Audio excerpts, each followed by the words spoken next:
Seit 5 Jahren, liebe Zuschauerinnen und Zuschauer, wird die damals 15-jährige Rebecca Reusch aus Berlin vermisst. Als Hauptverdächtiger gilt nach wie vor Rebeccas Schwager Florian.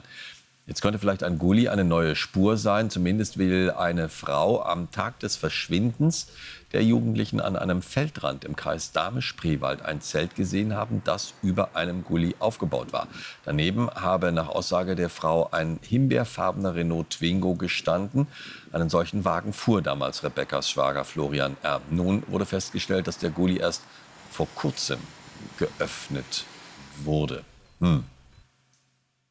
Markus Tüxen ist bei mir im Studio, hat sich das Ganze um eben das 15-jährige Mädchen Rebecca angeschaut. Und jetzt auch, wie gesagt, diese neue Spur. Wir haben das Ganze nochmal, beziehungsweise du, zusammengefasst.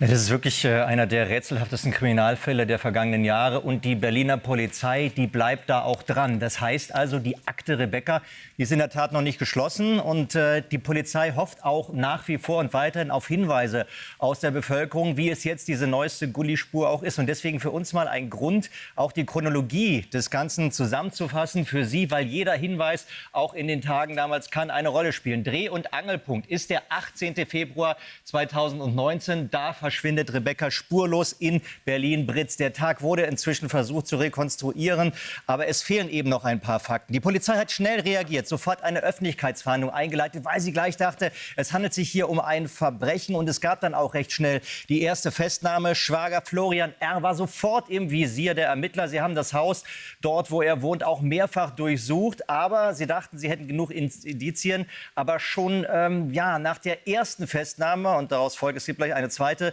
mussten sie ihn erst einmal freilassen. Das war eine Untersuchungshaft. Es gab weitere Durchsuchungen von Waldstücken, unter anderem auch mit Spürhunden, mit Hubschraubern. Man hat ja die Leiche von Rebecca bis heute auch noch nicht gefunden. Und am 4. März 2019 die zweite Festnahme von Florian R. Man dachte, man hätte genug Indizien. Und auch dieser Wagen, wir haben es eben schon gehört, der Renault Twingo spielt eine große Rolle. Man hat gesehen, dass Florian R. mit diesem Fahrzeug Richtung Polen am Tattag unterwegs war. All das hat nichts genutzt. Man hat diese Fahrdaten ausgewertet, veröffentlicht, dann auch Menschen gefragt. Aber man musste dann auch nach einigen Tagen Florian R. wieder freilassen, erneut aus der Haft entlassen. Ja, und dann gab es weitere Durchsuchungen. Es gab weitere Untersuchungen auch von den Gebieten. Die Polizei hat nicht locker gelassen, hat die Akte weiter offen gehalten. Und so ging es dann eben weiter, dass wir am April 2019 viele Suchaktionen auch in Brandenburg gemacht haben. Und es gab immer wieder Spuren, immer wieder Hinweise auch aus der Bevölkerung. Ja, in den Jahren 2020 bis 2023 immer in unregelmäßigen Abständen diese Ermittlungen.